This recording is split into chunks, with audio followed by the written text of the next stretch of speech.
तर नमस्कार मंडळी, शून्यातून विश्व निर्माण करणाऱ्या भाग 3 मध्ये तुमचं स्वागत आहे. तर आज मी काय त्या हॉटेलला जाऊच नाही, कारण आज मी जाणार होतो दुसरीकडे. तर मम्मीने पहिला फोन लावलेला टाइम आहे, पहिला भाजी घेऊन येतो.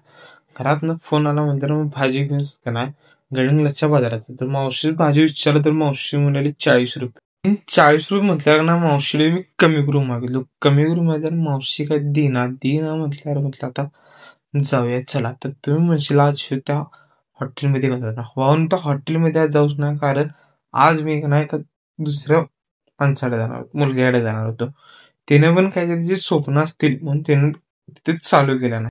तर ह्यो भाऊनं पहिला दुसऱ्याच्या हाताखाली कामास होता कोल्हापूरमध्ये. तिथनं गणा भावानं म्हणजे आता सगळी स्वप्न पूर्ण करायचं स्वतःच काहीतरी करायचं लागतं. तर ह्यो भाऊ राहणारा मूळचा गिजवण्याचा, तो गिजवण्यात येऊन जाऊन करता, गिजवण्यात येऊन करता तिची पण काहीतरी स्वप्न असतील म्हणून तर एवढी धडपड करताय नाही भाऊ.